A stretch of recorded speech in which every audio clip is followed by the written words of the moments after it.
Mesdames, Messieurs, bonjour, bienvenue pour cette nouvelle édition du journal télévisé de la Voix de la Russie. Ce rendez-vous hebdomadaire en français vous présentera les actualités russes, françaises et internationales sous l'angle de la réinformation. Contrairement à une vision tronquée et manichéenne de l'information délivrée par le mainstream médiatique français, nous nous efforcerons de vous faire percevoir que la vérité n'est jamais tout entière du même côté. Réunis à Carhaix en Centre-Bretagne pour leur seconde manifestation, le mouvement de contestation des bonnets rouges a visiblement réussi son pari, réunir plus de monde qu'à Quimper le 2 novembre dernier, et cela malgré les tentatives de division des centrales syndicales, de représentants politiques ou les commentaires d'experts médiatiques. En effet, l'ordre social établi et stérilisant la France depuis des dizaines d'années est mis à mal par un mouvement populaire et enraciné qui met en évidence le manque total de légitimité de ces centrales syndicales non représentatives, politisées et simples relais de transmission des mots d'ordre parisiens. De même, ce mouvement des bonnets rouges agace et inquiète les formations politiques car elles n'arrivent pas à le récupérer et ne parviennent pas à saisir cette âme bretonne qui transgresse toutes les lignes de fracture que sont les divisions politiques droite-gauche, salariés-patrons, fonctionnaires, commerçants, actifs, retraités. Bref, tout ce qui permet d'ordinaire au pouvoir en place de se maintenir en jouant sur des divisions stériles du pays réel afin de maintenir en place un pouvoir légal incompétent, contestable et contesté. Les experts médiatiques s'y perdent, incapables de cacher la réalité de ce mouvement, malgré les ordres reçus des rédactions parisiennes de minorer et de caricaturer ce drôle de peuple qui a décidé de ne plus subir, mais de vivre, décider et travailler en Bretagne. Car c'est bien résolument placé sous les couleurs bretonnes que plus de 35 000 personnes, selon les organisateurs, se sont réunies pour dénoncer un pouvoir centralisateur et uniformisateur parisien complètement déconnecté des aspirations et des réalités locales. La rédaction de ProRussia.tv a décidé d'y consacrer ce journal et voici les différents témoignages recueillis par nos 5 équipes présentes pour l'occasion. Selon notre formule, sur des images de foule qui vous donneront l'ampleur de la mobilisation sans guerre de chiffres, nous avons laissé s'exprimer ce peuple breton rassemblé sous les bonnets rouges et les guanadous.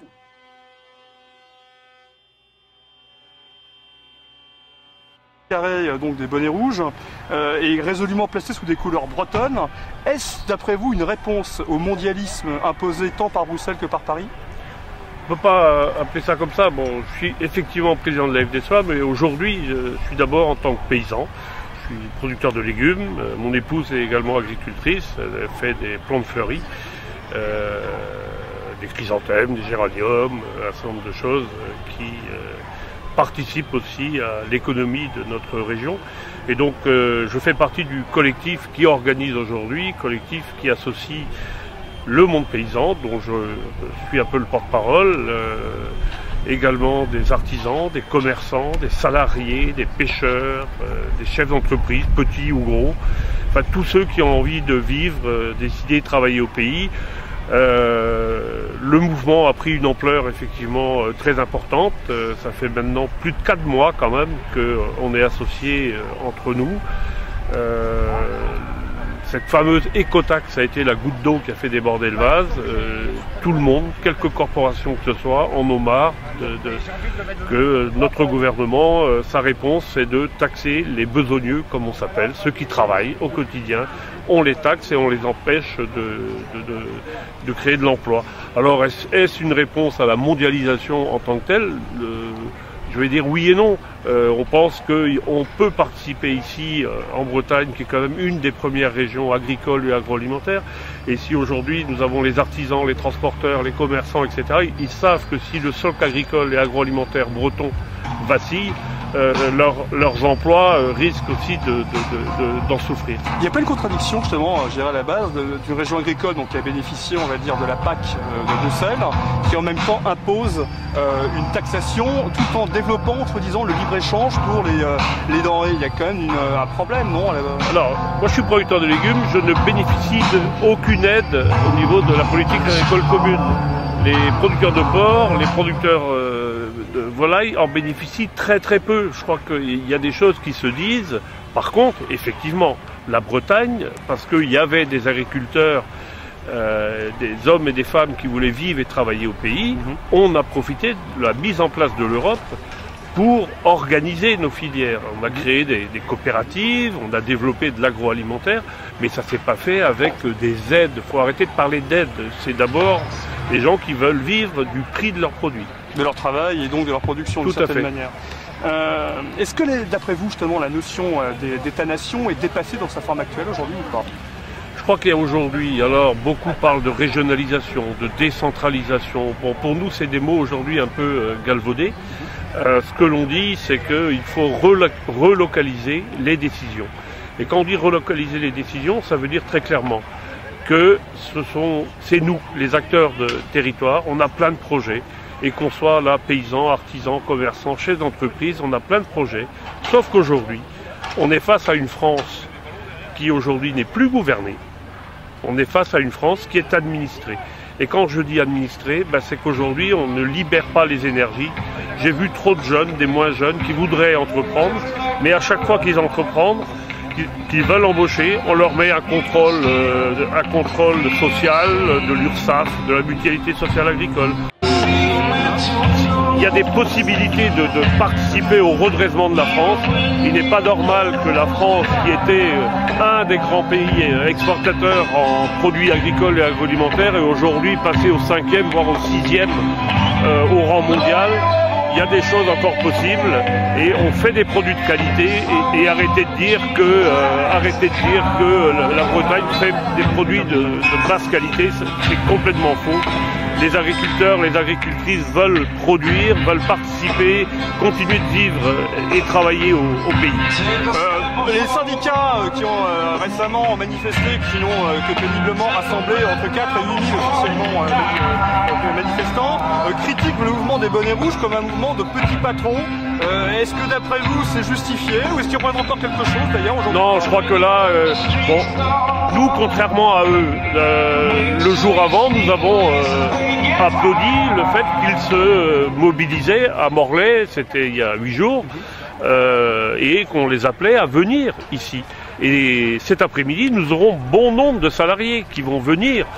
Donc, faut arrêter de parler de structure. Je suis effectivement président de FDSEA, mais ma structure nationale, la FNSEA, ne m'empêche aucunement de participer au collectif. Ils savent que je suis attaché à mon territoire. Comme dans les autres régions, il y a aussi cette volonté de vivre et travailler au pays. Je crois que les syndicats ont fait une erreur, pour moi, de vouloir essayer de récupérer le mouvement en disant c'est aux structures syndicales, aux corps intermédiaires. Et pensez-vous que votre mouvement puisse naître dans d'autres régions? Alors, pour répondre à votre dernière question, bien évidemment, il en va de la volonté des différents acteurs. La particularité quand même, c'est d'avoir réussi à mettre tout le monde ensemble. On a des demandes communes, donc c'est moins de contrôle, libérer des énergies, et ensuite on aura bien évidemment des demandes sectorielles. Ces demandes sectorielles pour l'agriculture, pour l'agroalimentaire, pour les artisans, les commerçants, les pêcheurs, beaucoup de demandes qui nous permettraient de créer de l'emploi. L'important c'est créer de l'emploi, et aujourd'hui c'est un rassemblement pour l'emploi et non pas un rassemblement, même si on le fait sur un aspect festif, on le veut grave et digne, et montrer au gouvernement qu'ils écoutent les décisions qui viennent d'en bas et que ça n'est pas à eux de Paris ou de Rennes de venir nous dire ce qu'on devra faire et comment on devra le faire. Merci beaucoup, monsieur Neret.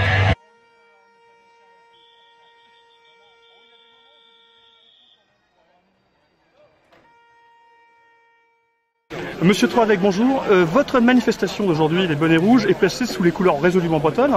Est-ce que c'est une réponse, on va dire, à cette notion de mondialisme et de libre-échange imposée tant par Paris que par Bruxelles?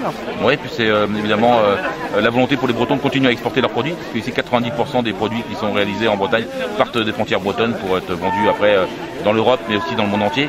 Mais en même temps, lorsqu'il y a une mondialisation, il faut avoir les pieds de quelque part. Je pense que l'important d'avoir des racines et de en même temps revendiquer son identité bretonne tout en étant ouvert sur le monde. Prochainement, on sait qu'actuellement l'Europe a signé un traité de libre-échange avec les États-Unis, le Canada, le Japon, en étant dans une notion quelque part d'ouverture générale des frontières, tout en taxant la mobilité. Il n'y a pas une contradiction d'après vous sur cette politique? On aura un souci au niveau agricole breton, sans aucun doute, par rapport à ces échanges qui sont en train de faire, tout particulièrement par arriver de nouveaux produits venant du Canada et des États-Unis et les agriculteurs bretons ont sans doute du souci à se faire. Oui, parce qu'on impose aux agriculteurs en général et en particulier aux Bretons des normes sanitaires qui visiblement seront battues en brèche par d'autres produits. Tout à fait, c'est le cas encore aujourd'hui, même en Europe ou je veux dire, aux marges de l'Europe, que ce soit par des pays comme l'Ukraine ou d'autres, qui eux-mêmes aussi aujourd'hui acquièrent des matériels qui étaient ceux d'autrefois pour la Bretagne et produisent avec ces matériels-là et viennent inonder après le marché français. C'est ce qu'on appelle le dumping en général, c'est qu'à la fois... C'est ce qu'on appelle du dumping, tout à fait. D'accord. Est-ce que pour vous l'État-nation, dans sa définition actuelle, est dépassée ? Oui, mais elle a toujours été. C'est une construction qui s'est faite au cours des siècles, souvent avec le sabre et le goupillon. Donc ici en Bretagne tout particulièrement, les gens ont besoin d'avoir des pouvoirs locaux et tout simplement pouvoir faire en sorte de décider aussi de leur destin. Alors, est-ce que la patrie charnelle, cette patrie, justement, cette Bretagne, qui n'a pas encore d'État, mais qui existe de par son action, sa culture, sa langue, est la réponse à apporter aujourd'hui ? Il y a une certitude, c'est qu'il y a un peuple et une nation bretonne. D'État, non, il a existé au cours du Moyen-Âge, mais aujourd'hui, il faudrait véritablement casser le carcan jacobin et administratif et institutionnel français pour tout simplement on puisse faire en sorte qu'on libère les énergies en Bretagne. Alors votre slogan, le slogan en tout cas des bonnets rouges, du mouvement dont vous êtes l'un des organisateurs, c'est vivre, décider et travailler au pays. Décider, veut-il dire justement plus d'autonomie pour la Bretagne ? Aujourd'hui, c'est 90% du budget de la région Bretagne qui provient des dotations de l'État. Donc on n'a quasiment aucune autonomie fiscale. Donc évidemment, pour initier de nouvelles politiques, il faudrait en premier lieu qu'on bénéficie nous-mêmes aussi d'un levier fiscal en Bretagne qui n'existe pas aujourd'hui. Et pensez-vous que votre mouvement puisse naître dans d'autres régions qui elles aussi sont enracinées, qui elles aussi ont une histoire Oui, nous on ne demande pas à ce que ce qui serait appliqué en Bretagne soit applicable dans toutes les autres régions françaises. Donc il faut aussi avoir la mesure de ce qui est simplement demandé par chacune des régions entre elles. Et évidemment que pour celles qui voudraient aller aussi dans un processus d'ouverture ou de possibilité d'accéder à des compétences supplémentaires, qu'elles puissent évidemment pouvoir le faire. Aujourd'hui, ce n'est pas le cas. Nous n'avons aucun droit à l'expérimentation en Bretagne. Alors, on a observé récemment que les syndicats, on va dire, institutionnels avaient organisé des rassemblements un peu par la Bretagne, ont péniblement rassemblé entre 4 et 8 000 officiellement d'après eux manifestants. Vous avez été légèrement chahutés par certains. Est-ce que les bonnets rouges sont, d'après, comme ils le prétendent, un mouvement uniquement de petits patrons? Est-ce que ça ressemble au contraire d'autres corps du pays? Moi j'ai pu comprendre la prudence de certains syndicats en disant que c'était difficile de défiler avec des patrons ou des petits patrons, mais en même temps ici on est en train de préserver l'emploi et donc il faut aussi pouvoir manifester avec ceux qui le créent. Et ce sont bien les artisans, les commerçants, les petits patrons qui le créent donc cet emploi.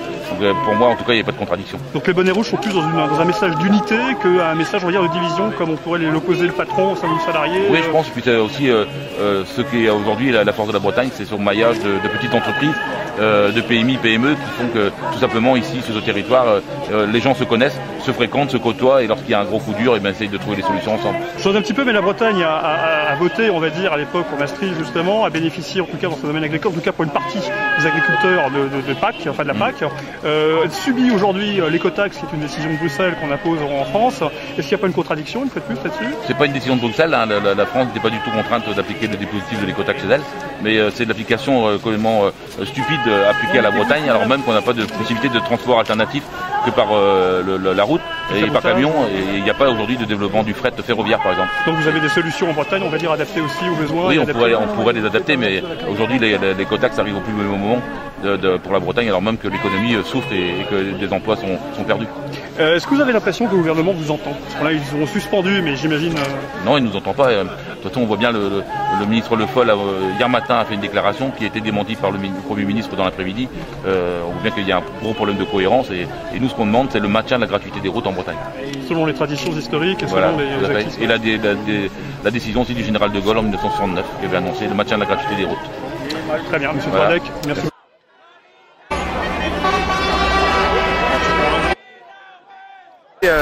Donc moi je suis là aujourd'hui parce que j'habite à Carhaix et que donc c'est une région qui se dépeuple puisqu'il y a quelques années ou beaucoup d'années on parlait de décentraliser, l'État parlait de décentraliser, on voit que ce n'est pas fait et que nos entreprises s'en vont une à une et que sur une ville comme ici avec 7000 à 8000 habitants on va perdre 1000 emplois entre les usines qui ont fermé et encore plus si d'autres ferment. Il y a là-dedans des multinationales qui font des gros bénéfices et qui se permettent de fermer des sites et puis on laisse faire. Donc nous, on est là pour défendre ça. Et c'est pas contradictoire d'avoir une région qui s'est développée sur l'agriculture et qui aujourd'hui dépend de capitaux par exemple saoudiens, on l'a vu pour la reprise de Doux, alors qu'il y a certainement des groupes industriels agroalimentaires qui auraient pu participer au capital de Doux et à sa reprise. Ah peut-être, mais là vous me parlez de choses que je ne connais pas beaucoup. Moi je regarde à l'échelon local ce que je peux faire et je n'ai pas envie de vivre dans une région où on nous enlève tout. Et après quand il n'y aura plus les services publics, plus les transports... vous vous sentez dépossédé en tant que breton du pouvoir, entre guillemets, de décision? Moi je suis là depuis 60 ans maintenant et je me sens dépossédé. On ne nous aide pas à maintenir le tissu économique en place, donc nos jeunes sont obligés de partir, y compris des familles entières, puisque tu as des usines qui ferment et que forcément des fois il y a les deux qui travaillent dedans, ceux-là doivent partir. Bien sûr les choses sont faites pour qu'on leur donne un peu de monnaie pour accepter cela, mais nous à l'échelon un peu plus lointain, on voit ça comme étant un dépeuplement d'une zone. Et donc les agriculteurs, comme tout le monde, a besoin d'exister dans un bourg ou dans une ville où il y a une animation, pas dans un désert.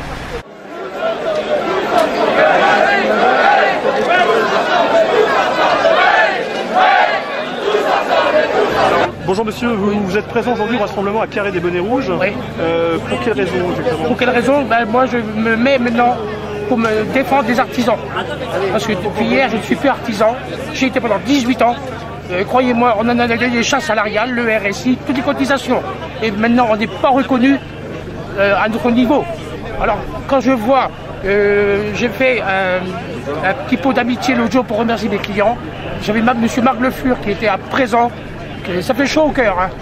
Et je lui ai dit franchement que si j'avais eu le président dans mon entreprise, j'aurais pas pu lui faire un contrat de 18 mois comme lui là en ce moment. Un mois, ça m'aurait suffi, il m'aurait fait tort à ma clientèle. Je fais 900 ramonages à l'année. Je pars de l'Ermitage, on vient dans le temps, je venais à Carré, sur un rayon. Et c'est mon fils qui a 23 ans qui reprend l'entreprise à partir de lundi matin, à 23 ans. Je le plains, le pauvre gars, avec le gouvernement de merde qu'on a. Vous estimez qu'aujourd'hui le travail ne rémunère plus? Mais on ne peut pas. Mais on peut pas. On peut pas. Je prends le cas, moi, d'un ramonage. Supposons 90 €, il y a la moitié qui s'en va à l'État. Et vous ne vous sentez pas, on va dire, à travers ces cotisations, bénéficiaire de droits ou bénéficiaire de... Mais non, on est écrasé. On est écrasé. C'est quoi un droit maintenant? C'est de travailler, fermer sa gueule. Quand on voit les retraités, les agriculteurs, les ouvriers, mais ils tirent la langue tous les mois. C'est plus une ceinture qu'ils ont. Ils ont fait un deuxième trou, il y a un troisième. Ils vont mourir à la bouche ouverte si on ne fait rien. Non, il faut que ça bouge. Hein. Donc la solution n'est pas dans les taxes, n'est pas dans les dans le... Si, il y a la taxe aussi, il faut pas... je vous écoute. Les taxes, quand on fait un chiffre d'affaires dans une année, les gens voient toujours, il gagne sa vie. Mais quand vous faites ce qui est à décompter, les charges, les cotisations, le RSI, le RSA et tout ce qui s'ensuit, qu'est-ce qu'il vous reste? Un salaire. Un salaire. Après 18 ans, je dis, moi je suis fier d'arrêter mon entreprise parce que ras-le-bol. Ras-le-bol. Très bien. C'est triste de finir comme ça. C'est triste. Et on n'a pas le choix. C'est eux qui vont nous tuer, mais on est comme les lapins de Garenne. On a une patte de baiser, mais l'autre elle bouge toujours. On est bretons, hein. On ira droit. Hein. C'est un message d'espoir en fait. Oui, à tous ceux qui sont actuellement dans notre cas, nous, hein. Que ce soit ouvriers ou artisans. Hein. Ça, non, on ne peut pas continuer comme ça. Eux, ils ont des bons salaires, on vit... hein. Bon, aussi, et vous pensez que la classe politique aujourd'hui française est déconnectée de la population? Ah mais tout à fait, tout à fait. Dans ces cas-là, qui vivent avec 1 000 € par mois, on va voir combien de temps ils vont tenir. La plupart du temps, c'est vrai que ce sont des hauts fonctionnaires. Il y a quasiment plus d'ouvriers. Mais tout à fait, tout à fait. Je suis d'accord avec vous. C'est peut-être le problème aujourd'hui. Tout à fait. Je prends moi le cas d'une petite commune. On est tenu compte d'avoir un certain nombre de personnes en difficulté. Eux, ils ont le droit à tout. Mais nous, je vois mon fils qui reprend mon entreprise. La banque ne veut même pas lui accorder le prêt de la totalité. Je suis quand obligé, moi, en étant j'arrête mon entreprise et je suis pas obligé de lui en prêter. Faut arrêter. Les banques, c'est comme le gouvernement, dans les poches. À la fin du mois, on va savoir lui compter des agios. Hein. Tout le monde s'enrichit sauf la population aujourd'hui. Tout le monde s'enrichit sauf la population aujourd'hui. Oui, tout à fait. Tout à fait. Et plus ça va aller, plus on va aller vers le trou. Hein. C'est pour ça que... Et qu'est-ce que vous conseilleriez justement à de jeunes entrepreneurs aujourd'hui, alors qu'ils travaillent comme votre fils? Il faut avoir le courage, déjà. Parce que moi, je vous dis, j'ai été pendant 18 ans dans la cheminée, je vendais de la cheminée. cheminée. J'ai dû arrêter à cause d'un problème de santé. Et il m'a dit non, je ne veux pas que l'entreprise s'avance. Il dit moi je la reprends. Et donc moi en début d'année j'ai arrêté de vendre de la cheminée et on s'est remis en boîte de chauffage. J'ai réinvesti de l'argent encore en début janvier. Donc on est sur la crise. Hein. Alors, moi j'ai pas eu peur, mais je ne vois pas l'avenir rose pour mon fils. Ça c'est clair. Hein. Parce que, donc moi, sera plus rouge que rose l'avenir, visiblement. Ouais, elle sera comme ça. Dans quelques temps, elle sera pire peut-être. On oblige les Français à... On prend le cas des artisans qui se suicident, des agriculteurs, et qui sont à bout. Ils sont à bout. Avec quoi ils vivent? Ils ne peuvent pas vivre. C'est pas possible. Vous gagnez de l'argent, vous êtes content. Demain, vous avez une taxe qui vous arrive sur le coin du nez. Bah non, c'est toujours le marteau sous la tête et puis c'est le trou qui est en dessous de nous. Hein. Bah écoutez, merci pour votre témoignage. Merci bien.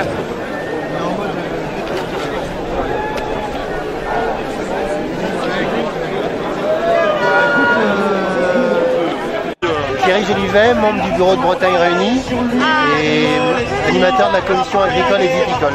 Alors vous êtes président d'association pour le rattachement de la Loire-Atlantique à la Bretagne? Alors je suis membre du bureau de Bretagne Réunie, voilà, et membre actif en effet. Donc une association qui regroupe 1 millier de militants, une quarantaine d'associations, ce qui fait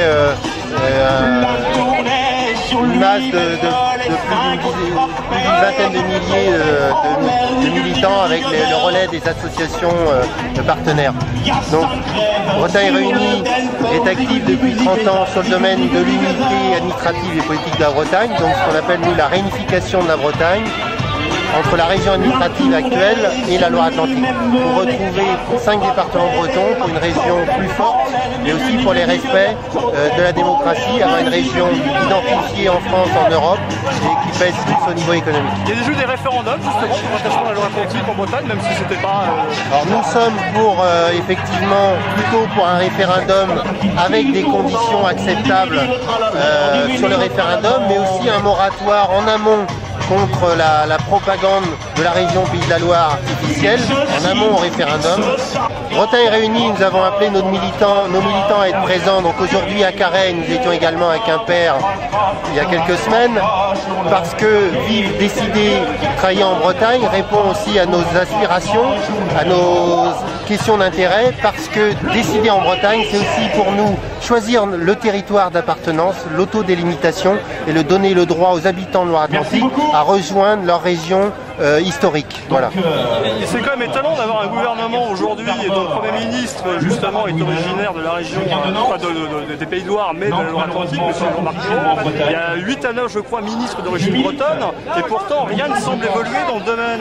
On peut se demander parfois, si lorsqu'on a des Bretons dans le gouvernement, si c'est parfois pire que ça devrait être. Jacobin, on va dire, que breton, dans une notion entre guillemets de patrie charnelle. Il peut y avoir une forme d'autocensure et malheureusement il y a le poids du schéma jacobin, l'autocensure lorsqu'on est dans la technostructure à Paris.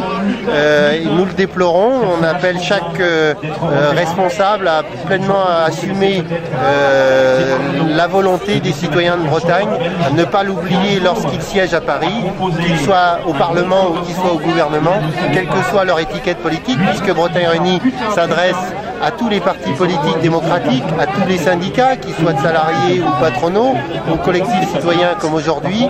Nous adressons donc à la société civile pour faire avancer légitimement la question de la réunification de la Bretagne, le droit à la fois à la Bretagne à retrouver son territoire intégral, le droit aux habitants de Loire-Atlantique à retrouver le reste de la Bretagne pour un département qui soit mieux identifié, qui pèse plus en Bretagne qu'il ne l'est aujourd'hui dans la région Pays de la Loire. Est-ce que c'est ce slogan des bonnets rouges qui est vivre, décider et travailler au pays, est-ce que c'est une façon pour les Bretons de revendiquer la maîtrise de leur pouvoir, de leur destin, de leur avenir? Sans doute c'est à la fois une reconnaissance de l'existence de la Bretagne, mais aussi de sa capacité à s'investir, comme on l'a connu dans les années 50-60 avec le mouvement coopératif, mutualiste qui s'est créé en Bretagne.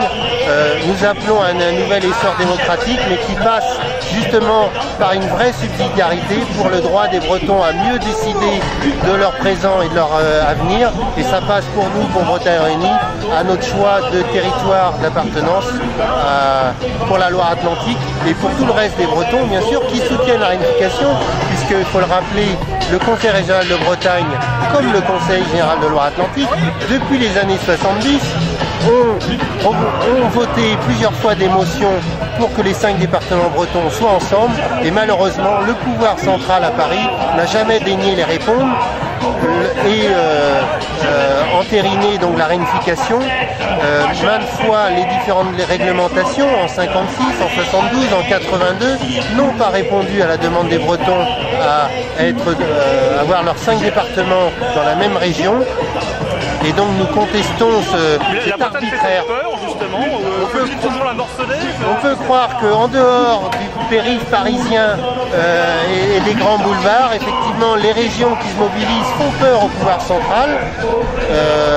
On le déplore, il faut sans doute retrouver une France plus harmonieuse, plus girondine, qui comprenne mieux ses territoires et qui sache mieux entendre justement l'aspiration des territoires à aussi gérer une partie de leur destin, sans doute en accord avec une France qui dialogue mieux avec ses territoires, avec des péréquations aussi fiscales. On doit garder une solidarité bien sûr nationale, mais les Bretons veulent mieux décider de leur destin.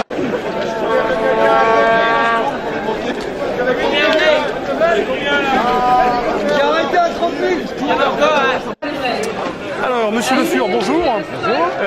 Cette manifestation aujourd'hui à Carhaix est placée résolument sous des couleurs bretonnes.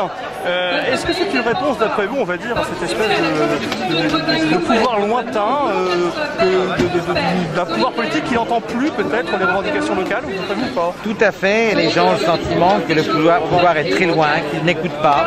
Et le cri qu'il pousse, c'est en breton résoré, trop c'est trop, trop d'impôts en particulier. Cette écotaxe a fait déborder les choses. Et arrêtons d'embêter les gens aussi par les multiples contraintes administratives qui empêchent de travailler, empêchent d'investir, empêchent de prendre des initiatives. C'est pour toutes ces raisons que ces gens sont rassemblés dans leur diversité. Il y a là des ouvriers, des paysans très nombreux, des chefs d'entreprise et aussi le monde de la culture bretonne qui compte dans cette région. Et c'est pour ça qu'ils disent en fait dans leur diversité la même chose. Écoutez-nous, écoutez les vrais gens. On en vient aussi à cette notion de diversité de grands espaces. L'Europe s'élargit, enfin l'Union européenne s'élargit, le pouvoir se centralise sur Bruxelles. Est-ce que c'est aussi une façon de dire que le pouvoir doit d'abord appartenir aux Bretons pour les besoins entre guillemets qui sont les leurs, et non pas d'un pouvoir lointain, encore plus lointain qui ne l'était de pas depuis Paris? Alors les Bretons le disent, mais je suis convaincu que la même chose peut être dite dans d'autres régions, qui expriment toujours le sentiment de vouloir décider près de chez eux, au contact des réalités, en tenant compte des circonstances, des hommes et des femmes de chaque région. Et ça, c'est quelque chose que notre pays doit entendre. La tradition jacobine est beaucoup trop forte en France. Nous considérons qu'il faut de plus en plus prendre des décisions au plus près des populations. Est-ce que d'après vous, les syndicats qui se disent représentatifs ont encore véritablement justement le monde du travail, le monde qui ont critiqué le mouvement des Bonnets Rouges? Tout à fait, il y a une vraie crise de tous ceux qui se rattachent encore à la lutte des classes. La lutte des classes n'a plus aucun sens. Les gens se rassemblent dans leur diversité aujourd'hui et les syndicats ont voulu faire une contre-manifestation il y a cela quelques jours. Il n'y avait guère que les permanents syndicaux. Et je constate ici qu'il y a beaucoup de gens qui appartiennent à des syndicats mais qui n'ont pas écouté les consignes de non-participation à la manifestation de Carhaix, qui sont là, très nombreux, parce qu'ils sont ouvriers d'entreprises menacées et qu'ils préfèrent être aux côtés de leurs camarades plutôt qu'à l'écoute de consignes syndicales. C'est ce qu'on a observé de la part de certains témoignages, c'est qu'il y avait une véritable volonté d'union, quelle que soit l'activité, salariés, patrons, artisans, agriculteurs, etc. C'est totalement à l'opposé de ce message de division de la part des syndicats français aujourd'hui, non? Oui, les étiquettes, c'est terminé. Avant, on avait des étiquettes, les ouvriers d'un côté, les patrons de l'autre, les paysans encore plus loin. Maintenant, c'est terminé. Les étiquettes, c'est fini. Ce qui compte, c'est de se rassembler. On est tous dans la même barque. Quand on travaille dans une entreprise, qu'on soit le patron, le cadre, l'ouvrier, si l'entreprise échoue, ce sera un échec pour tout le monde. Ça ne veut pas dire qu'on ait nécessairement les mêmes intérêts. Ça ne veut pas dire qu'il puisse y avoir des difficultés dans ces relations, bien évidemment. Mais ce qui nous rassemble compte plus que ce qui nous divise. Alors, Votre slogan, enfin le slogan des bonnets rouges, pardon, c'est décider, vivre et travailler au pays. Est-ce que dans le mot décider... Et j'ajouterai élever nos enfants. Élever nos enfants en fonction Nous voulons élever nos enfants ici en Bretagne et leur permettre de vivre dans un cadre qui est un cadre enraciné, un cadre où les traditions comptent, un cadre où, nous l'espérons, il y aura encore des perspectives. C'est-à-dire que vous voulez offrir un destin, un avenir aux jeunes Bretons en fonction d'intérêts bretons qui sont obligatoirement opposés. Ce qui vaut pour la Bretagne, il vaut pour la Lorraine, il vaut pour la Corse, il vaut pour la Normandie, toutes les régions. Ne délocalisons pas les gens. Si le seul avenir pour les jeunes Bretons entreprenants, pour les jeunes Français entreprenants, c'est d'aller travailler à l'extérieur, nous disons non. Il peut y avoir des expériences à l'extérieur, pourquoi pas? C'est un enrichissement, mais en tout état de cause, la vraie perspective, c'est le développement de notre région, c'est ce que nous souhaitons, et ce propos n'est pas un propos spécifique à la Bretagne. Ce propos, il est porté haut en Bretagne, porté fort en Bretagne, mais il vaut bien pour d'autres régions. Aujourd'hui, la Bretagne s'inscrit dans un projet justement européen. Il y a cette volonté de Bruxelles de créer un marché de libre-échange avec le continent nord-américain, avec le Japon, Est-ce que ce n'est pas exagéré d'une certaine manière aussi, les prérogatives de Bruxelles qui prend des décisions qui engagent les populations Il faut que entières. Bruxelles et Paris écoutent. D'accord, merci beaucoup monsieur le président.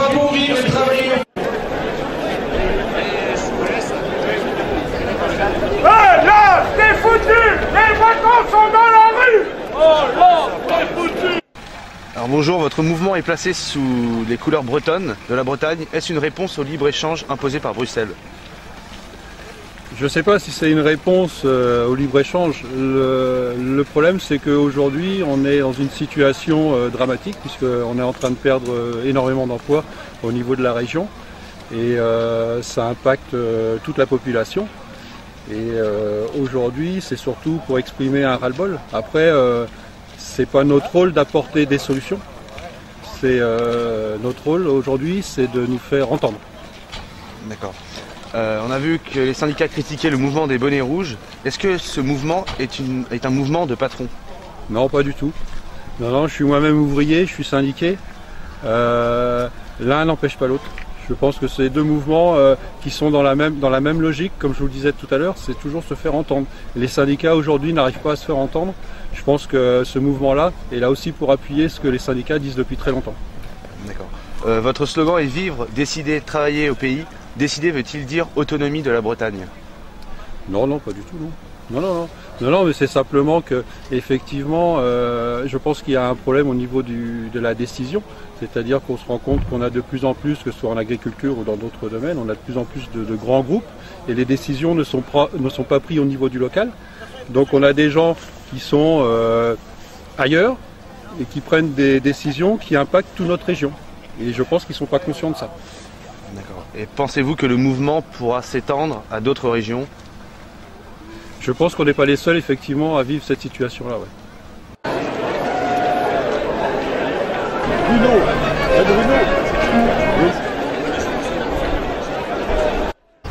Bonjour, vous êtes agriculteur, donc vous venez juste d'arriver avec votre tracteur ici. Votre manif est placée sous couleur bretonne. Est-ce une réponse au libre-échange imposé par Bruxelles? Non, pas uniquement contre le libre-échange imposé par Bruxelles. Aujourd'hui, je pense que c'est des problèmes franco-français de manque de compétitivité par rapport à la concurrence internationale justement qu'on peut vivre et subir. Et c'est nos rassemblements aujourd'hui, pour mon point de vue, c'est la solidarité entre tous les agriculteurs, quelle que soit leur production, et également tous les autres corps de métier pour défendre nos intérêts et que si on veut se battre justement sur les marchés internationaux, qu'on soit capable, qu'on nous donne les armes pour le faire, quoi, et qu'on arrête de nous brider de tous les côtés. D'accord. Les syndicats, on a vu ça, critiquent votre mouvement. Les bonnets rouges sont-ils un mouvement de patrons? Je ne crois pas qu'il y ait que des patrons ici, il y a également des salariés, il y a plein de gens concernés. Quand on voit au bord de la route toutes les personnes qui nous montrent leur signe de sympathie et de solidarité, non, je pense que c'est un mouvement de ras-le-bol général face à la politique qui est menée, et non pas par Bruxelles forcément, mais la politique française qu'on subit aujourd'hui. Votre slogan est vivre, décider de travailler au pays. Décider veut-il dire autonomie de la Bretagne?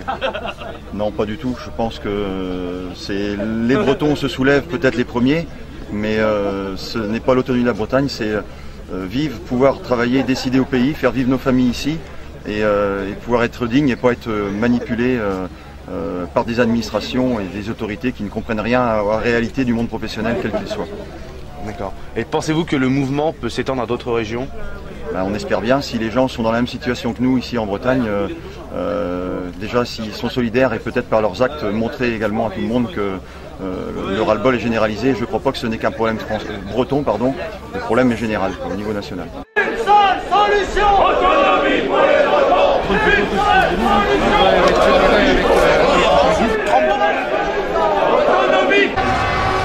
Bonjour monsieur, donc vous êtes maire de Calanrel. Calanrel, donc c'est une commune qui est située où? Dans les Côtes d'Armor, dans le canton de Calac. D'accord. Donc en fait vous avez rejoint aujourd'hui la manifestation des bonnets rouges. Aujourd'hui, cette manifestation donc, qui est placée sous des couleurs bretonnes, est-ce une réponse au libre-échange voulu par Bruxelles? Là vous me posez une question un peu ardue parce que je ne suis pas agriculteur, hein, je suis artisan. D'accord. Donc même si je suis parmi les tracteurs, je n'ai pas la vocation d'être agriculteur. Entendu. Donc on a vu le rassemblement aujourd'hui, le slogan « Vivre, décider, travailler au pays ». Décider veut-il dire autonomie de la Bretagne? Ah non, moi je ne suis pas partisan de l'autonomie, je suis partisan de rester dans un pays, dans la France. Jusqu'à présent, la Bretagne a payé un tribut assez lourd pour se permettre de dire son mot. Hein. Quand on voit les guerres, je pense que chez nous, il y a 50 noms sur le monument aux morts. Donc une petite commune qui à l'époque avait 1000 habitants, ça commençait à compter. Quoi. Donc je pense qu'on a le droit de dire notre mot, mais je ne suis pas pour l'autonomie.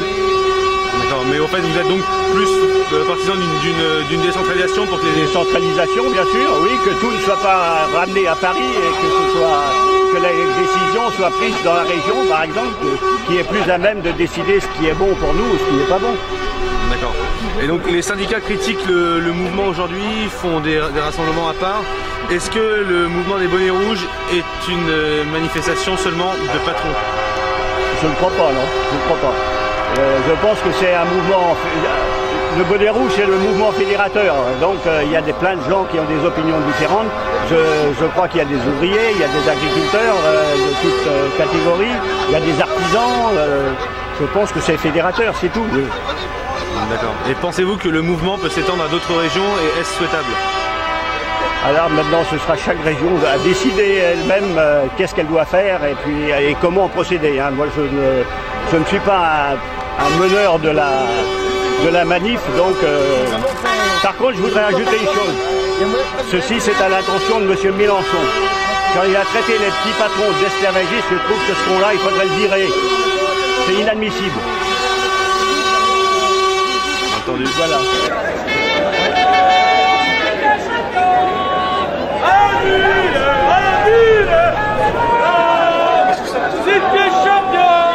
Donc en fait aujourd'hui vous avez rejoint la manifestation des bonnets rouges avec le cortège de la CGT, c'est bien ça? Avec ouais, le cortège ouvrier, ouais. Il n'y a pas de cortège CGT, je suis venu en proteste indépendant avec des couleurs de la CGT. D'accord, parce qu'en fait vous-même vous êtes syndiqué dans votre entreprise? Oui, tout à fait, ouais. D'accord, donc en fait vous rejoignez aujourd'hui la manifestation en priorité contre l'écotaxe?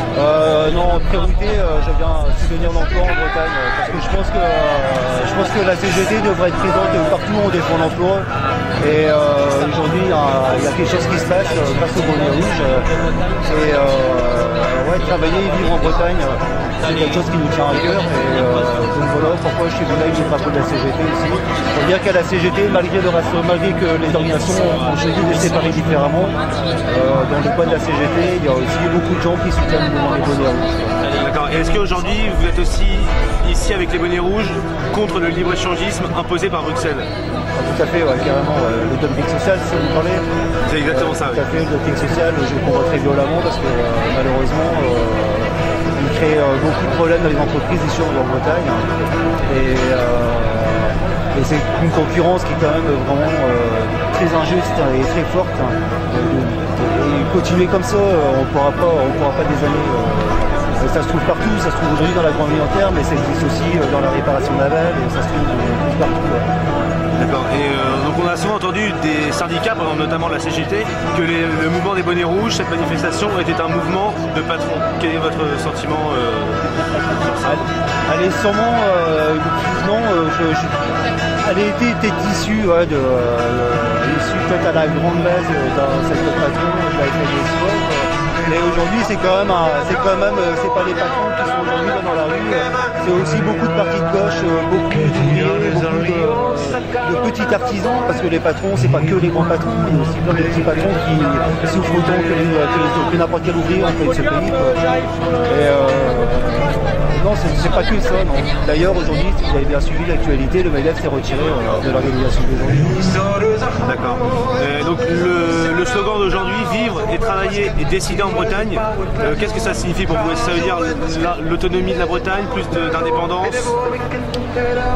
Je ne demande pas l'autonomie de la Bretagne, mais je pense que ouais, avoir des décisions qui soient beaucoup plus centrées sur les régions apporterait certainement une meilleure compréhension et entente des réels besoins.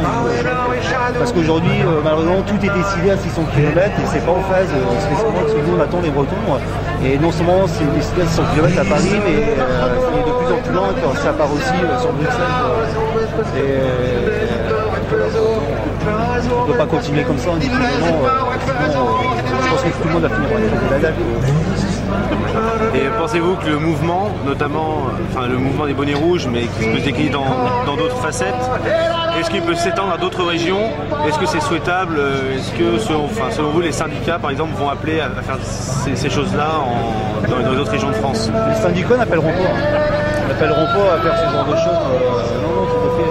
Mais oui, je pense qu'il est temps que les autres régions de France se manifestent aussi, parce que ce qui est vrai ici est vrai partout en France, dans n'importe quelle région de France. Les problèmes n'existent pas que en Bretagne, et loin de là. Donc oui, bien sûr, j'invite toutes les autres régions de France à s'y joindre, peut-être à coiffer un autre bonnet que le rouge, parce qu'il est devenu le symbole de la vie bretonne. Mais oui, qu'ils y aillent aussi, quoi. Il n'y a pas de raison que la Bretagne qui se manifeste, mais je pense que ça viendra. Je pense que les gens, il y a une prise de conscience et le réveil n'est pas loin. Entendu. En tout cas, je leur souhaite de faire pareil que nous. Entendu. Confiance. Nous devons pouvoir décider sans peur de l'avenir. Nous devons pouvoir faire des projets à long terme. Toutes les décisions, qu'elles soient politiques ou réglementaires, viennent de Paris. Bonjour, je suis un acteur du monde associatif et également dans le monde de la culture. Et donc je suis venu à Carhaix parce que on travaille pour la Bretagne, mais aussi pour les autres régions françaises et pour l'Europe. Parce qu'il y a des décisions qui sont néfastes à l'avenir de notre Bretagne, mais aussi des autres régions françaises. Donc c'est vrai que c'est nous qui donnons le signal d'alarme, qu'on lève le drapeau, ou plutôt le bonnet rouge, pour dire attention, il faut travailler différemment. La région Bretagne, elle gère 2% des impôts en Bretagne. Un land allemand, il gère 50%. La région Bretagne a un budget qui est inférieur à la métropole de Rennes. Donc il y a une incohérence. Et il y a certaines routes qui auraient dû être faites. On nous a dit on ne vous fera pas payer l'écotaxe sur la RN 164. Bien sûr, ça fait 50 ans qu'on nous promet qu'elle est en 4 voies. Si les Bretons avaient géré l'impôt sur les routes, elle serait en 4 voies depuis très très longtemps.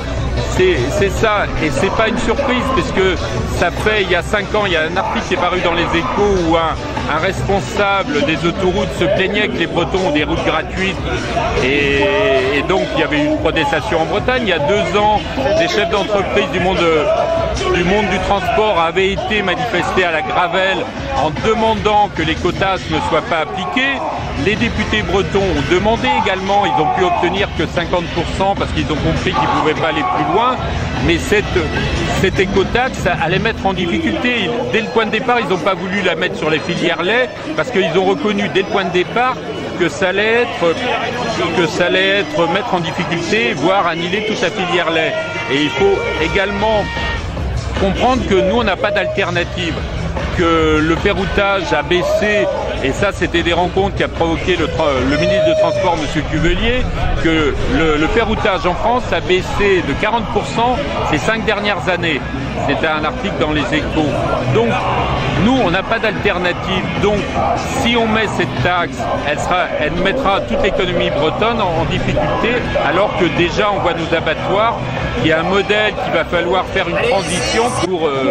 et justement, il y a des mutations, on le sait, on le sait qu'il y avait des problèmes sur les abattoirs, et justement, ils n'ont pas été résolus par les politiques. Et maintenant, ils nous disent, on va résoudre ces problèmes. Non, il faut peut-être redonner aux gens, aux Bretons, comme aux autres régions françaises, plus de pouvoir, leur faire confiance.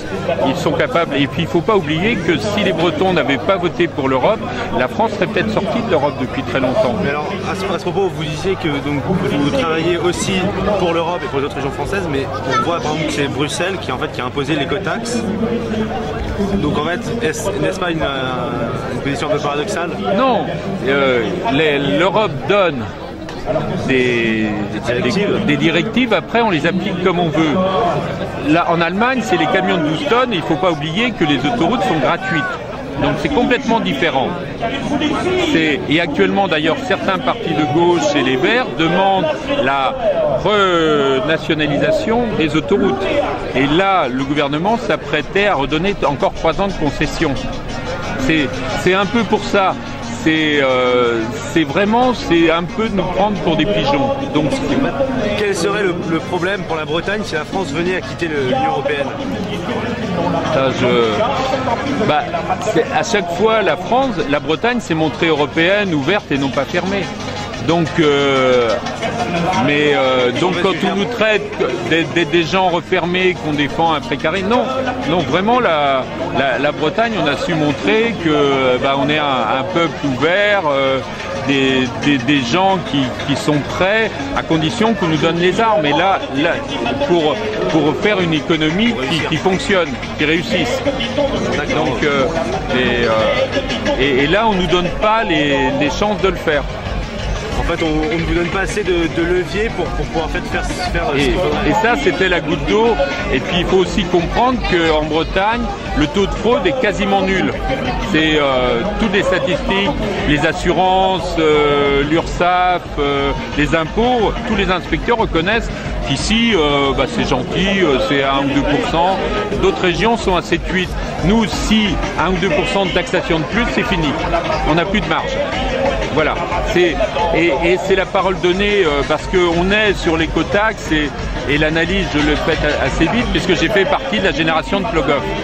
Et Plogoff, ça a été aussi du symbolique. Giscard d'Estaing avait dit on ne mettra pas les centrales nucléaires contre le vœu des populations. Le conseil municipal de Plogoff s'est réuni en disant non, on est contre la centrale.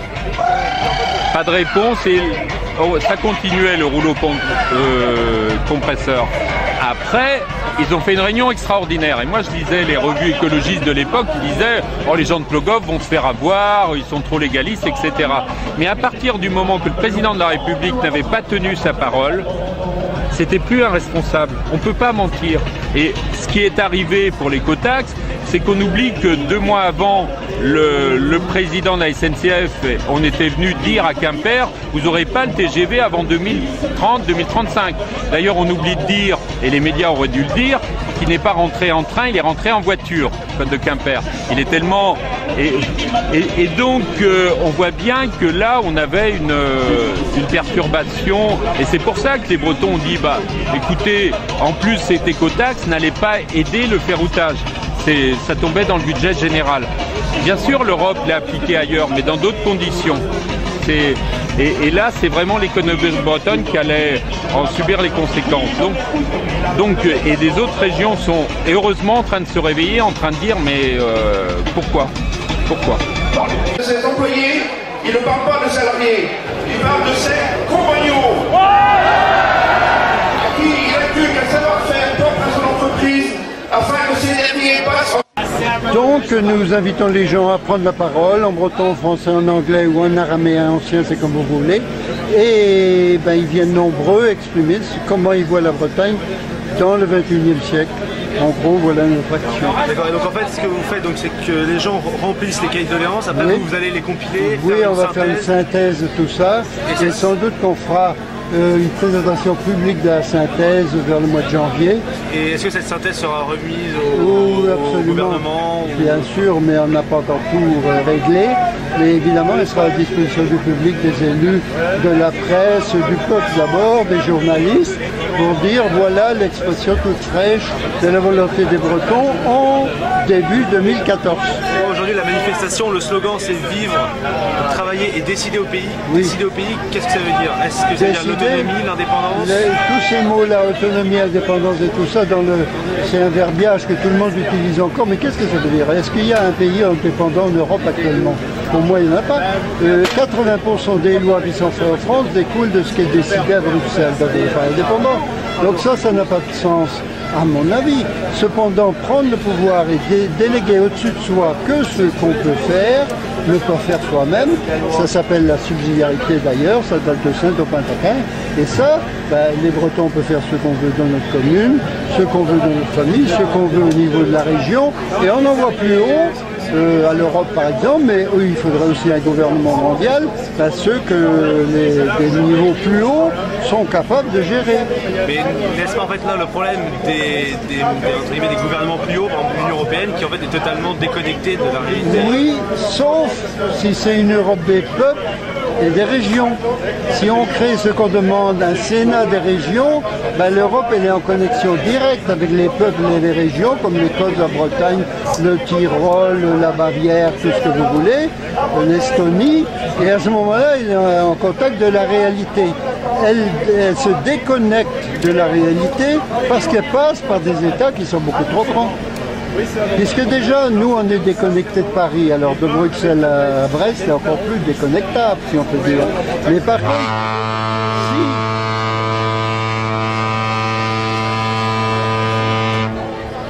si la Bretagne a une délégation à Bruxelles,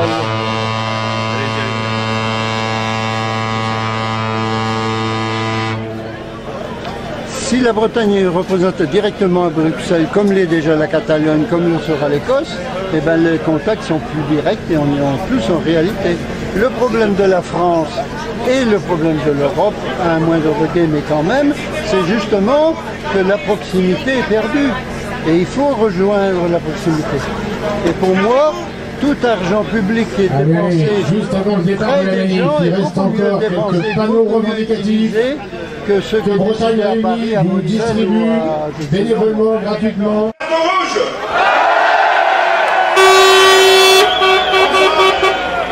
Concernant la fameuse complexe, inutile de repris en définitive, c'est notre client final, la fameuse ménagère qui réglera la note. Donc je suis commercial pour une entreprise qui fabrique en Bretagne, donc qui embauche des Bretons.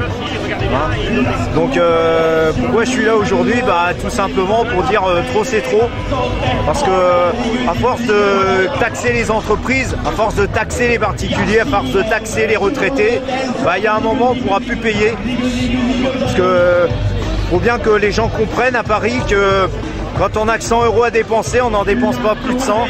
Voilà, même si je sais que l'État français est capable de dépenser plus qu'il ne gagne, nous, sur le terrain, quand on a 2 € en poche, on dépense pas à 3 €. D'accord, donc en fait vous disiez, à Paris il faut qu'ils comprennent, qu'est-ce que ça veut dire? On a vu qu'aujourd'hui la manifestation c'est aussi décidé en Bretagne, jusqu'où? Enfin, qu'est-ce que ça veut dire en fait? L'autonomie? Tout simplement que ça fait grosso modo 40 ans en France qu'on est gouverné par l'énarchie. L'énarchie c'est quoi? C'est un conglomérat de partis politiques qui se partagent le pouvoir. Et on nous dit qu'on a le pouvoir mais on ne l'a pas évidemment puisque c'est toujours les mêmes qui gouvernent depuis 40 ans. Aujourd'hui on voudrait avoir la possibilité de lever nos propres impôts en Bretagne, avoir la possibilité de gérer nous-mêmes l'économie, avoir la possibilité de gérer nos hôpitaux, gérer la partie sociale également. On est un pays où on travaille, c'est des vraies valeurs, le travail c'est des valeurs d'aujourd'hui. Et puis on se bat, tout le monde se bat pour avoir sa propre maison. On ne demande rien à personne, on ne demande pas de subvention, on ne demande rien, on veut simplement bosser, on veut simplement arrêter de se faire taxer par des gens qui dépensent tout et n'importe où. Récemment, on a appris que la région de Marseille avait reçu une subvention de 3,5 milliards d'euros, pendant que les Bretons avaient reçu 15 millions d'euros. Voilà, ça fait 3 euros par Breton, et puis un Marseillais c'est 1 000 euros. Voilà. Donc on voudrait simplement avoir le droit de toucher autant, et le plus simple c'est nous donner le pouvoir à nous en région sur cette partie-là. On ne veut pas l'indépendance, on veut plus d'autonomie, on veut avoir la possibilité de décider pour nous et de vivre chez nous en travaillant chez nous. Et on a vu par exemple aujourd'hui que les syndicats étaient assez critiques vis-à-vis du rassemblement d'aujourd'hui et de celui de Quimper il y a à peu près un mois. Est-ce que vous pensez que les bonnets rouges sont un mouvement de patrons en fait? Alors, les syndicats, comme les partis politiques d'ailleurs, sont très critiques vis-à-vis de nous parce qu'ils s'aperçoivent finalement qu'il y a des salariés, il y a des ouvriers, des artisans, des agriculteurs et des patrons. Ce qu'ils ne comprennent pas, c'est qu'en Bretagne, on vit tous dans des petites villes et qu'on se connaît tous. Donc ça veut dire que dans les associations, on se côtoie. On n'est pas comme dans les grandes villes où on a les quartiers riches et les quartiers pauvres. En Bretagne, on se mélange. Voilà. Et c'est vrai que les partis politiques, les journaux, les syndicats, ils ont tendance à diviser les gens. Nous, notre travail, c'est de rassembler la Bretagne. Et donc en fait, est-ce que vous pensez, est-ce que en fait c'est une posture entre guillemets un peu égoïste, ou alors est-ce que vous appelez même que d'autres régions suivent l'exemple de la Bretagne pour demander elles-mêmes plus d'autonomie? Les bonnets rouges c'est avant tout un mouvement breton, donc c'est vrai qu'on travaille pour nous, mais c'est vrai qu'on aimerait bien aussi que nos amis corses, nos amis basques et alsaciens se rangent eux aussi dans la bataille contre les taxes et contre le centralisme d'État. 350 salariés, 200 éleveurs, mais 1000 emplois directs aujourd'hui menacés. Depuis 2006, un dépôt de bilan de Tilisanco a sorti 250 suppressions d'emplois. Le repreneur Daniel Sauvager a fait un vrai effort pour employer au mieux les restitutions.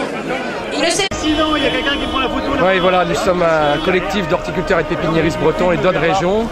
C'est pas la première fois qu'on manifeste, mais malheureusement nous sommes obligés d'être à présent de nouveau dans la rue pour nous faire entendre, parce que nous avons une revendication unique. Nous sommes des agriculteurs, nous exigeons le retour de notre TVA à 5,5 comme elle a toujours été, puisque historiquement les produits horticoles sont considérés comme des produits agricoles. Donc notre seule doléance, elle est unique, c'est ce retour de la TVA à 5,5. J'ai un peu l'habitude de manifester, nous sommes des agriculteurs qui sommes plutôt présents sur leur exploitation plutôt que d'être défilés dans les rues. Nous sommes solidaires du mouvement, décidés de travailler, vivre au pays, parce que nous aussi nous avons du personnel qui ont besoin de vivre aussi avec nous à nos côtés. Ce ne sont pas des salariés, c'est des compagnons de travail. Nous sommes des acteurs de notre territoire. Un horticulteur, un pépiniériste par canton. Demain, si on continue avec les produits d'importation, il n'en restera plus aucun. Parce que déjà, une fleur sur deux, voire une fleur sur trois, viennent des pays limitrophes où le taux de TVA réduit s'applique. En Allemagne, aux Pays-Bas et en Belgique.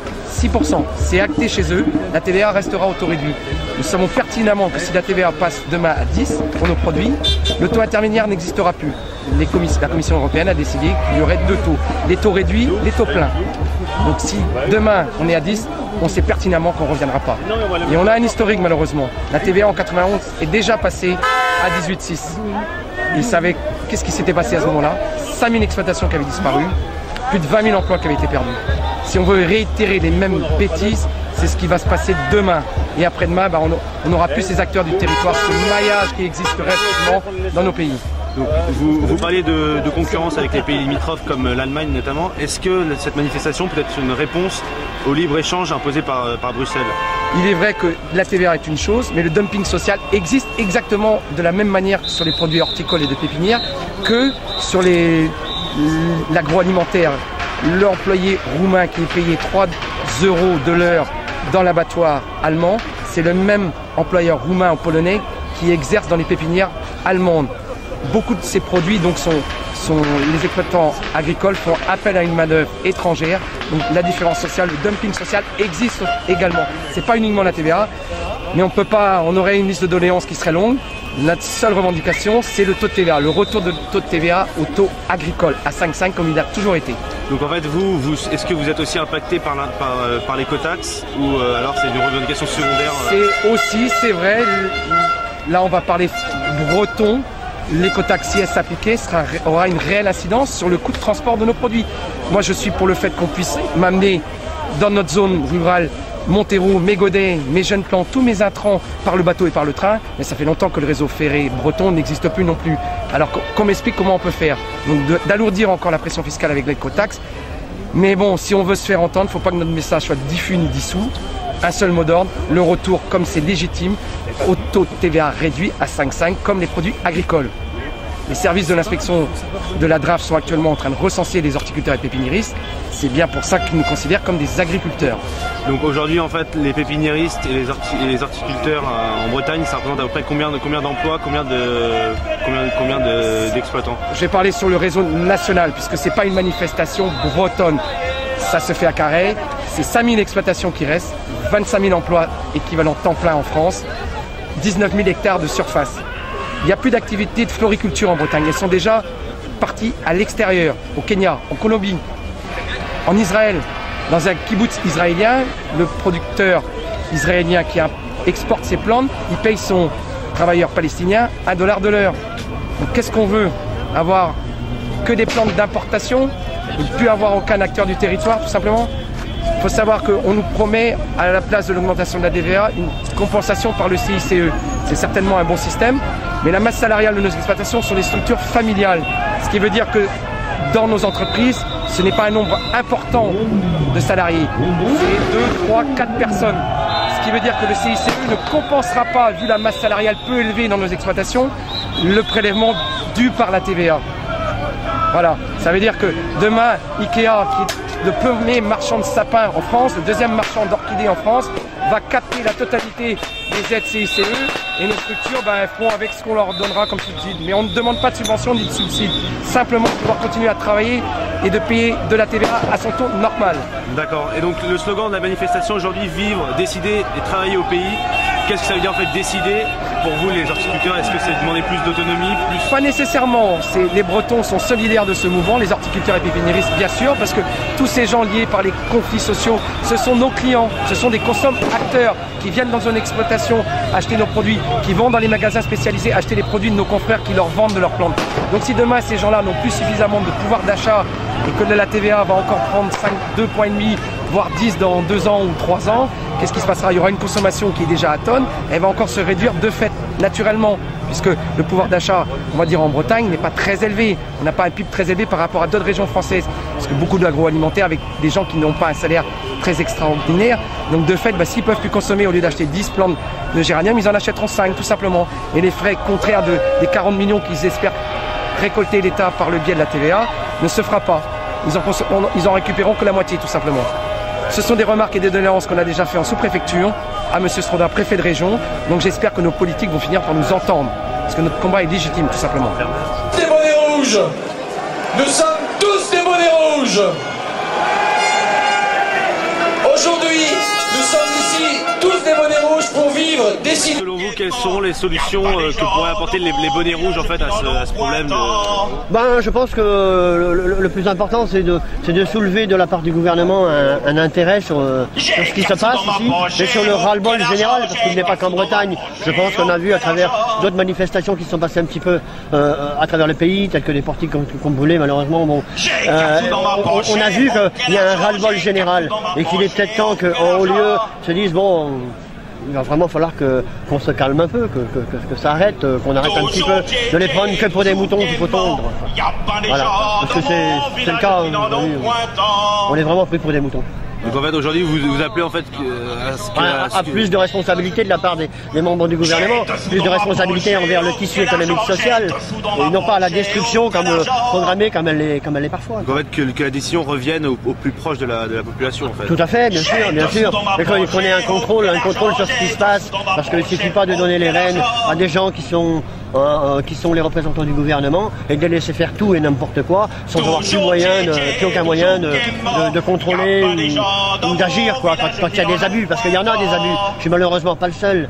Il y a plein de gens qui vivent des choses aberrantes et puis quand ils sont tout seuls dans leur coin, ils sont isolés, et ils peuvent rien faire. C'est ce que moi j'ai vécu. Donc voilà mon opinion, je tenais à le dire. Ce qui me réunit aujourd'hui, c'est vivre, décider travailler en Bretagne.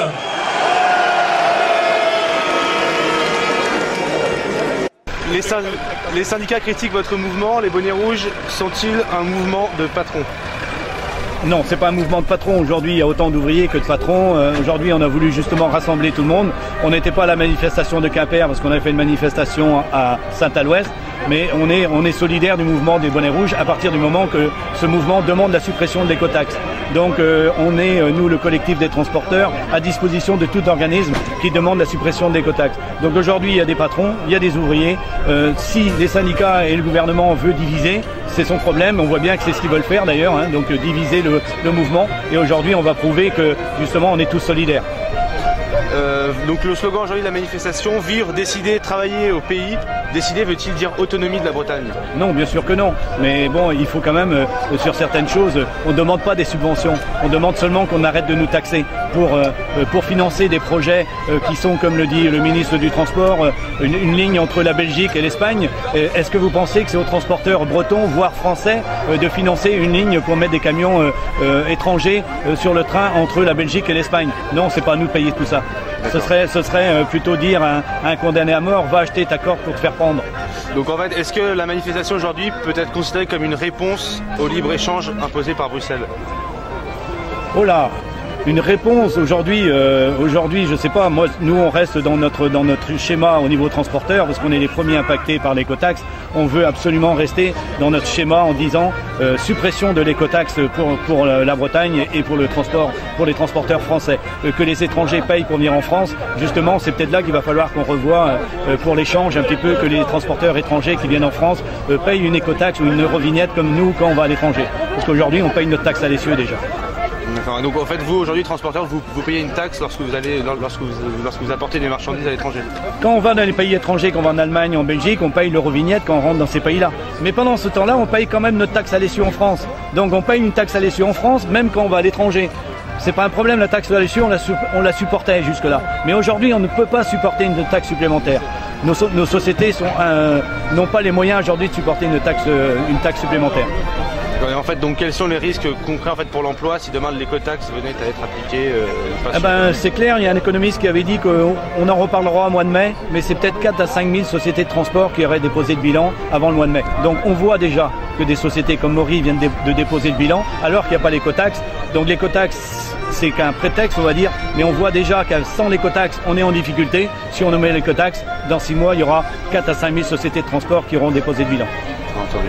Et pensez-vous que le mouvement va s'étendre à d'autres régions? Oui, aujourd'hui, j'ai eu des collègues de Lyon, un collectif de transporteurs de Lyon avec qui j'ai manifesté samedi dernier, avait un mouvement d'une 50aine de véhicules aujourd'hui sur Lyon. Donc le mouvement a l'air de prendre un petit peu dans toutes les régions de France. Je sais que l'OTRE avait appelé à manifester aujourd'hui, mais là c'est des collectifs qui se mettent à côté et qui arrivent aussi à mobiliser des gens comme nous. Aussi, gouvernement de droite, gouvernement de gauche, carton rouge. Donc aujourd'hui vous êtes là donc à l'appel du collectif Vivre, Travailler et Décider en Bretagne. On est là à leur appel, oui, parce que c'est ce qui permet le rassemblement de tous les Bretons qui sont concernés par le fait qu'on ne peut plus décider chez nous, qu'on est dans un système qui est complètement centralisé et qui ne marche pas, qui ne prend pas en compte les particularismes locaux. La Bretagne a une forte identité, une forte tradition, coutumes, qui ne sont pas du tout respectées comme par tous les États centralisés. Les Parisiens voudraient, quand je dis les Parisiens, je ne parle pas des habitants évidemment, je parle du système politique, ils voudraient que tout le monde leur ressemble, mais les politiques parisiennes ne sont pas adaptables, forcément, ni en Corse, comme en Bretagne, comme en Alsace-Lorraine ou ailleurs. Donc les particularismes locaux doivent être pris en compte. Et vous voyez bien que toutes les nations qui sont centralisées, comme l'était l'Union soviétique autrefois, eh bien, elle a implosé d'elle-même. Et aujourd'hui, tous les petits satellites de l'Union soviétique, eh bien, ne réclament que la reconnaissance de leur identité. Alors on en est là aujourd'hui. La France est le seul État centralisé d'Europe. Sur les 28 pays d'Europe, c'est le seul centralisé comme ça. Donc ça ne peut pas marcher, ça implosera forcément à un moment ou à un autre. Donc en fait, décider en Bretagne, qu'est-ce que ça veut dire? Est-ce que ça signifie l'indépendance, l'autonomie, la décentralisation? Je pense qu'il faut peut-être plusieurs étapes, mais déjà commencer par une autonomie. Regardez un peu toutes les grandes régions européennes. Aujourd'hui, en Angleterre, vous voyez que l'Écosse, le Pays de Galles, la Cornouaille, ou les grandes régions d'Espagne, d'Italie, ou alors les vraies démocraties du monde. Prenez le Canada, qui est régi en province, prenez l'Australie. Les grandes démocraties sont toutes basées sur la reconnaissance de leur région. Et la France est la seule, justement, à ne pas vouloir le reconnaître. On a l'impression que le gouvernement français a peur de son peuple. Ils en ont peur. Mais de quoi ont-ils peur? Au contraire, je pense qu'ils acquéreraient une légitimité supplémentaire. Alors, je pense que ça passe par l'autonomie et pourquoi pas par l'indépendance, puisque on nous parle sans arrêt de paradis fiscal. Mais qu'est-ce que vous choisissez, vous, l'enfer fiscal ou le paradis fiscal? D'accord, donc en fait, aujourd'hui, même, vous êtes même en train de dire qu'il y a un déficit de démocratie en France? Complètement. Pour moi, la France n'est pas une démocratie. La France n'est pas du tout une démocratie. À partir du moment où le système mis en place permet, par exemple, à un préfet qui n'est élu par personne, un préfet de révoquer un maire qui est élu par sa population, on ne va pas parler de démocratie. Merci beaucoup et merci pour votre participation. Et on a vu aussi, donc, par exemple, que les syndicats sont assez critiques vis-à-vis du rassemblement d'aujourd'hui. Est-ce que vous pensez que le mouvement des bonnets rouges est un simple mouvement de patrons? Alors les syndicats, eux, ils sont encore dans la lutte ouvrière des années 30, c'est les ouvriers d'un côté et les patrons de l'autre. Mais c'est une erreur fondamentale parce que le destin des ouvriers, celui des patrons est le même. C'est quand on dit patron, nous on ne parle pas des patrons du CAC 40, nous on parle des patrons des petites entreprises, ici, et qui sont en difficulté de la même manière que leurs salariés. Et ce sont des causes communes. Pour que les salariés soient bien dans les entreprises, il faut aussi que les entreprises se portent bien et qu'elles ne soient pas surtaxées comme c'est le cas aujourd'hui. Parce que où vont les taxes qui sont prélevées aujourd'hui en Bretagne? Elles vont toutes à Paris, hein? On dit toujours la fameuse vache laitière, parce que la vache, elle broute en Bretagne et on va la traire à Paris. Vous voyez? Alors, l'argent ne reste pas ici où il devrait être. Donc le destin des ouvriers, celui des patrons, est exactement le même. Mais seulement aller faire ça comprendre ça aux syndicats qui sont nationalistes, républicains, comme ils disent, ça n'a plus aucun sens. Ça n'a plus aucun sens. Les patrons, petits patrons et ouvriers, c'est exactement le même combat. Et eux, ce qu'ils voient aussi, les syndicats nationaux, c'est qu'ils seront fragilisés par le système. Eux, ce qu'ils veulent, c'est rayonner. En fait, ils défendent leurs propres intérêts, pas celui des ouvriers. Leurs propres intérêts, c'est d'être centralisés comme ils le sont et de pouvoir tout contrôler, tout dominer. Mais là, le mouvement leur échappe. Alors évidemment, qu'ils sont contre. D'accord. On est toujours du centralisme en fait, hein, même au niveau des syndicats. Et même en fait, on voit que la mobilisation finalement dépasse les partis politiques, les syndicats traditionnels. Est-ce que vous pensez que cette mobilisation peut perdurer sur le temps sans laisser relais en fait qui étaient traditionnels? Bien sûr qu'elle va perdurer parce que il faut transcender les partis politiques. Parce que regardez, il y a eu la droite, il y a eu la gauche, et en fait tout ce qui est mis en place va dans le mur. Parce que ce sont, encore une fois, toujours des systèmes centralisés. Le jour où on aura un gouvernement qui aura compris, comme encore une fois dans toutes les démocraties du monde, qu'il faut laisser la parole au peuple. Regardez donc le général de Gaulle, qui était quand même un visionnaire. Le référendum de 1969, eh bien c'était pour la régionalisation. Et aujourd'hui, je pense que si Hollande avait un peu de bon sens politique, eh bien il irait dans ce sens-là d'une vraie régionalisation. Et il mettrait même son opposition en difficulté, puisque c'était le général de Gaulle qui l'avait initié, et donc l'opposition d'Hollande aujourd'hui aurait beaucoup de mal à aller contre ça. Moi, vous savez, je suis capitaine de marine aujourd'hui. Quand j'ai démarré jeune marin en 1967, j'étais embarqué sur le croiseur Colbert. Et j'ai fait la campagne du Canada, l'exposition universelle du Canada en 1967. Et le Québec libre, vive le Québec libre, j'y étais. Comprenez-vous? J'y étais devant Québec. Eh bien aujourd'hui, vive le Québec libre, oui, mais vive la Bretagne libre, oui aussi. Et pensez-vous que le mouvement peut s'étendre à d'autres régions? Par exemple, vous avez parlé de la Corse, l'Alsace, la Normandie, d'autres régions. Est-ce que vous pensez qu'aujourd'hui il y a quelque chose qui se lance en France? Bien sûr, mais les régions surtout à forte identité. La forte identité, le Pays Basque, la Corse bien évidemment, la Bretagne, et même il y a des particularismes locaux qui sont exercés dans certains endroits. Regardez, prenez par exemple l'Alsace-Lorraine. L'Alsace-Lorraine, eh bien, elle a un statut particulier pour les religions, par exemple. Vous savez que la religion catholique, là-bas, est financée par le contribuable. Oui, il y a donc un particularisme. Si vous prenez d'autres régions, des territoires, prenez la Nouvelle-Calédonie, qui fait partie de la France, et encore un territoire, eh bien, il y a un Sénat coutumier. Vous allez à Mayotte, Mayotte qui est devenue depuis récemment un département français, eh bien, il y a aussi la coutume qui est prise en compte. Vous voyez, des particularismes locaux qui sont pris en compte dans certains endroits et pas dans d'autres. Alors déjà, il y a une incohérence complète. Vous voyez que le centralisme, il ne peut pas s'exercer. il est bien obligé à un moment ou à un autre. Alors pour les Bretons, il faudra bien... Vous savez, la Bretagne, elle est excentrée. Nous sommes la proue de l'Europe, mais excentrée quand même par rapport au grand bassin parisien. Alors le fait de mettre des taxes, puisque c'est cette goutte d'eau qui a fait déborder le vase, sur des régions qui sont excentrées, eh bien elles sont pénalisées par d'autres qui sont plus proches du centre. Comprenez-vous? Et déjà, vous voyez qu'il y a une incohérence. Et cette incohérence-là mérite d'être soulevée. Et en fait, est-ce que aussi, on peut voir aussi ce rassemblement aujourd'hui comme un pied de nez au libre-échange qui serait voulu par Bruxelles? Le libre-échange voulu par Bruxelles. Alors moi, Bruxelles me fait énormément peur parce que l'Europe veut aussi que tout le monde se ressemble. Moi j'ai peur que l'Europe soit une nouvelle Union soviétique, qu'on essaye de tout centraliser à partir de l'Europe, et là aussi en éloignant les centres de décision de la population. À mon avis, ça ne pourra pas marcher, parce que tous les pays qui sont centralisés comme ça ont l'intelligence. Prenez les États-Unis. Évidemment, il y a un gouvernement central, mais les États-Unis ont l'intelligence de laisser chacun des États légiférer suivant la volonté de la population locale. Et c'est pour ça que ça marche. Parce que si les États-Unis voulaient tout gouverner depuis Washington, ça ne marcherait pas non plus. Mais ils ont cette intelligence-là. Et les vraies démocraties fonctionnent comme ça. Je prenais l'exemple du Canada ou de l'Australie. Les vraies démocraties, ça fonctionne comme ça. Donc si l'Europe veut tout commander depuis Bruxelles, encore une fois, là aussi en ignorant les particularismes locaux, ça ne pourra pas marcher non plus. Ça ne marchera pas, ça implosera. Déjà perdu. Merci. Partageant comme de nombreux Français le sentiment d'être méprisés mais aussi abandonnés par un pouvoir politique qui semble une fois de plus demeurer sourd et distant, ce sont des salariés, artisans, entrepreneurs, artistes mais aussi des personnes de tous les horizons qui sont venus en famille clamer encore plus fortement leurs revendications mais aussi leur attachement à leur identité régionale. Le mouvement des bonnets rouges est certes breton, mais il témoigne d'un mal profond qui touche toutes les régions françaises. Celui de populations qui réclament de redevenir maîtresses de leur présent comme de leur destin et de pouvoir offrir à leurs enfants le projet de vivre, de travailler, mais surtout de décider au pays sans se voir imposer des mesures par un pouvoir jugé antidémocratique et spoliateur. Car en effet, on ne gouverne plus à Paris, on ne fait qu'administrer les décisions prises à Bruxelles par un comité restreint de personnalités non élues. Devant l'impuissance, la trahison, diront les plus déterminés, des politiciens, des syndicalistes, des journalistes, le cri de colère des bonnets rouges en Bretagne exprime la volonté de tout un peuple de redevenir maître de son destin et de sa terre.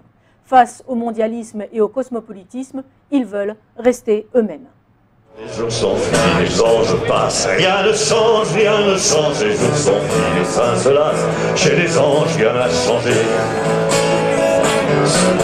Si le portail est fermé, si le Seigneur le canasse, exerçant le périmé dans son paradis fallace, ouvrons le portail nous-mêmes, sans demander la permission, nous-mêmes, ouvrons-le pour qu'on s'en aille, nous-mêmes, faire notre paradis dehors, nous-mêmes. Mieux vaut l'aventure que la mort.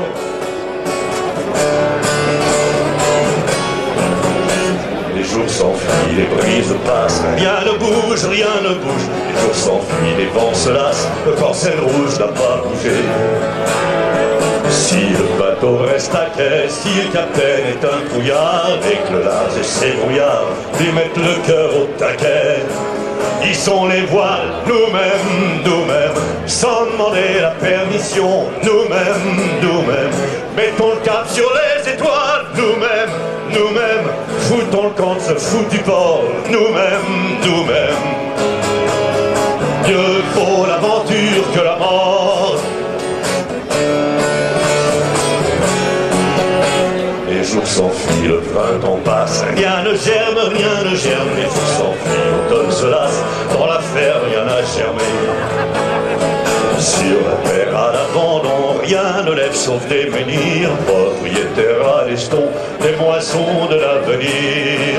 Semons le grain, nous-mêmes, sans demander la permission, nous-mêmes, nous récolterons demain, nous-mêmes, de quoi nous réjouir le corps, nous-mêmes. Mieux vaut l'aventure que la mort. Mieux vaut l'aventure que la mort.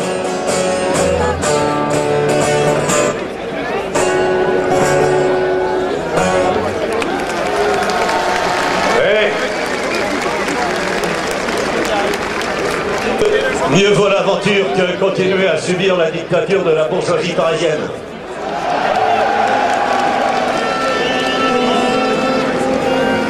Tout ce petit monde de people, politiques, médias, tous ces brassés qui nous imposent leur façon de voir et leur culture. Merde!